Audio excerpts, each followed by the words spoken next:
Good morning. I'm pleased to be here, and I'll apologise in advance that I need to escape before the panel discussion because it's federal budget day and I need to be in Canberra for the lock-up at 3:30. So it's not quite as exciting as that. The vision of the National Disability Insurance Scheme is compelling. Choice and control for people with disability and their families, double the funding for disability support to respond to the high need for services and equipment, an insurance approach that invests in early intervention, and increased equity and life opportunities for people with disability across Australia. The NDIS is the right reform for Australia, but the scale and complexity of implementation is placing enormous pressure on all stakeholders. Some of this pressure is an inevitable consequence of the large-scale change, but some is avoidable. The road to the NDIS is a bit rougher and riskier than it needs to be. Critical to realising the vision of the NDIS is the growth of a dynamic, sustainable and values-driven disability sector. Without this, people with disability and their families will not have the choice and the quality of support that the NDIS promises. The risks facing the disability sector are risks to the scheme as a whole, and they are quite substantial and require urgent mitigating action. For those who don't know, disability service providers campaign for the NDIS. Our membership, which is about 1,100 disability organisations, primarily not-for-profit organisations, and the majority of them would have would have an income of under $5 million. They provided the funds to run the Every Australian Counts campaign to get the scheme up, along with NDS. Their motive was to improve the life opportunities and well-being of people with disability, and that same motive underpins our work to shape and refine the scheme as it's being implemented. Some of you will have seen or heard the substantial media coverage late last week. It was generated by the release of our paper, How to Get the NDIS on Track. It has received an extraordinary response. It led all the major ABC News on Thursday and was repeated constantly throughout the day. The paper articulates the pressures on the scheme, which come from four main sources.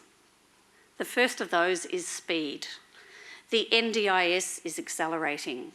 So in the 6 months to December 2016, the National Disability Insurance Agency approved as many participant plans as it had in the previous 3 years. So the speed of this scheme through implementation is very fast. And that demanding pace is being set by ambitious targets in intergovernmental agreements. So a lot of the state governments have really made decisions to get out of disability support, and I think New South Wales is the leader in that, and for them the full scheme has to be implemented by almost this time next year. While people with disability should not have to wait any longer than is necessary to access the NDIS, the haste in processing new entrants is affecting the quality of their plans. The second pressure on the scheme comes from funding. Although the NDIS will achieve large economic and social returns over time, it is a very substantial investment by Australian taxpayers. Fully implemented, it will cost $22 billion per year. Ensuring the affordability of the scheme is a key focus of both the NDIA and the federal government. And I can say that while it's currently operating within budget, the NDIA has identified some pressure points that are stressing that, or will stress it in the future. For example, there are relatively more young children with disability seeking to have access to the scheme than was predicted. Under this fiscal pressure, we've got the federal government has identified a special, or set up a special account to quarantine savings for the NDIS. That's welcome. But finding savings amongst the many claims on the federal budget is an ongoing and difficult task. So when I go into the lockup today, I'll be looking to see whether or not the Australian government is identifying the funding in the next 4 years for the scheme. We assume that it will be, and the story on the front page of the Australian today suggests that that will be the case. I hope they're right. The third pressure on the scheme is about systems. So there have been many independent reports prepared for governments over recent months that have raised concerns about the NDIS systems and their ability to function at the scale required for full implementation. When the new portal, the new IT system was introduced in July this year, it failed. Providers didn't get paid for the supports that they were providing. And for some relatively small providers, this was running into hundreds of thousands of dollars. So the system failed, and even though the payments are now flowing, the IT system isn't fit for purpose. It's clunky, it's slow, it's inefficient. We had the government commissioned PricewaterhouseCoopers to review the portal, and they stated there is a real risk that the NDIA operating model will not be able to cope when the scheme is expected to be fully operating. The quality of the plans, as I said, is inconsistent, and there's been a backlog of registration. So most providers need to be registered with the agency if they are going to provide NDIS supports. In December, they had received about 8,000 applications for registration. There was a backlog of 3,000 of those registrations waiting to be processed. Finally, there's a pressure around supply.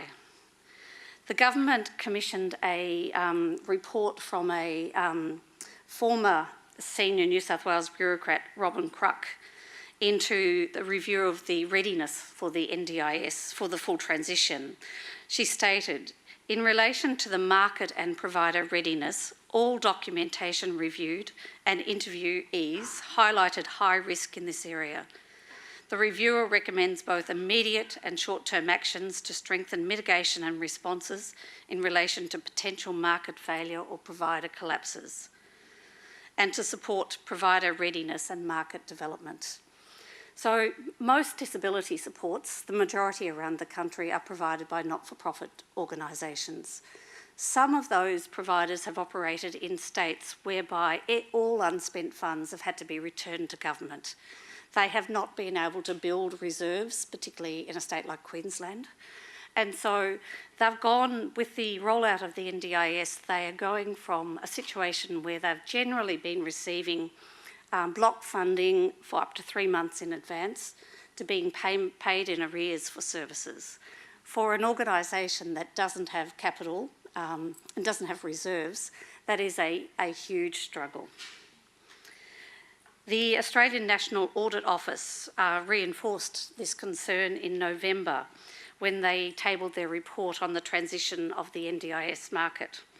They concluded that the scheme's implementation is outpacing all the preparation and planning that is required. The growth in NDIS services will severely test the capacity of the market, which, as I said, is largely, at the moment, not-for-profit providers. Research by Curtin University suggests that many non-government disability service providers lack the capacity to invest in growth, and 2/3 report they are worried about their capacity to provide services with their NDIS prices. New providers are really hesitant to come into the market because the prices are too low. Unless the non-government sector has the capacity and confidence to grow substantially, the gap between demand and supply is going to grow. We're already, with some supports, particularly some of the therapies for children, we're seeing supply problems in speech therapy, in psychologists, and particularly in occupational therapists. So that We are continuing to negotiate with the NDIA about those prices. In the paper that we released last week, the recommendations were really guided by the need to be more pragmatic about the rollout of this scheme. It's huge, it's complex, let's get it up and going before we worry about fine-tuning it. It's driven by the need to be flexible and less bureaucratic, by the need to reinvigorate the principle of co-design. So when the scheme was being designed, governments made a lot about working closely with people with disability in the sector to get the design right. With the speed of implementation, I guess they've lost sight of that somewhat, and service providers particularly have been marginalised in the decision-making. The NDIA needs to improve its communication. I monitor the NDIS grassroots Facebook page, and there are many families and people with disability on that who are really struggling for information. So a snapshot of a couple of the current problems. I won't bore you with the long list, but the first one I'd have to say are prices. So the NDIA sets maximum prices for most NDIS supports, and some of these are lower than the cost of providing services, particularly what I'll call one-to-one support, so personal care or community participation type supports. The prices that the maximum price that they've set is lower than all of the aged care providers charge for assisting older people to remain living at home. So there is a real problem for our members and for others looking to come into the market because they just can't cover their costs at present. We undertake an annual business confidence survey. It's done by Curtin University for us. And in the latter part of last year, providers were asked to identify the one thing that would most impact on their capacity to supply services in the next year. By far the highest ranked was aligning prices with the actual cost of supply. So 67% of providers are concerned that they will not be able to provide services at the prices being offered under the NDIS. 46% indicated they will have to reduce the quality of those services in order to deliver at current prices. What would that mean? It means that providers wouldn't have the funds or don't have the funds to train workers. So in the costing model the agency uses, they allow about 2 FTE days for training per year. This is a very part-time workforce, so by the time you're probably looking at about 1 day training per employee per year. And those people are providing supports to people with very complex medical conditions on occasions, or challenging behaviours, or maybe have contact with the justice system. It is totally inadequate. It means that under current prices, the supervision and support to workers is being squeezed. So the agency has, in their model, they're looking at 1 supervisor to 18 FTE. Once again, part-time workforce. You've got 1 not very well-paid supervisor supervising probably 40 or 50 staff. And they're also supervising those staff in an environment where a growing number of workers are working alone in people's homes or in the community. So they're no longer working within a centre, and so that some of the risks associated with that, the quality of that support, we should be looking at more supervision rather than less. The pricing model is based on the assumption that our workers will only take 5 days sick leave a year. The agency itself sits on about double that, and the Australian Public Service average is 12 days per year. What that means is that by the time when the agency take out the allowance for annual leave and 5 days for sick leave and the training allowance, they expect that our members will be able to bill for 95% of their workers' time.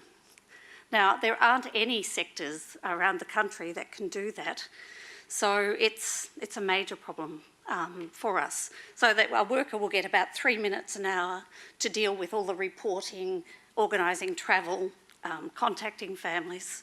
It's just inadequate. The pricing model that they've currently got isn't viable. And just finally, I'll say the planning. The quality of the plans under the speed of implementation is not what we would expect, not what we would want. And so we're working with the agency now about how we can improve those plans. And for us, one of the things that would be quite easily done would be for the agency to rely more on information that current providers have about people. So the current process is that when somebody goes for a planning meeting, the agency does not know even what current supports that person receives. State governments haven't been able to tell the agency about what somebody currently is funded to receive.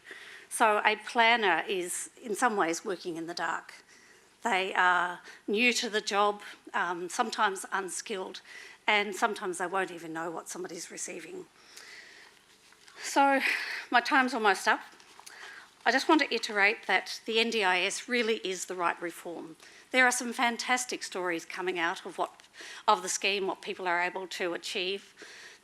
But there are these, I think, very major implementation difficulties that we're working with the agency to try and resolve. I apologise for not being on the panel to take questions, but I'm happy to receive a call or an email from any of you at any time.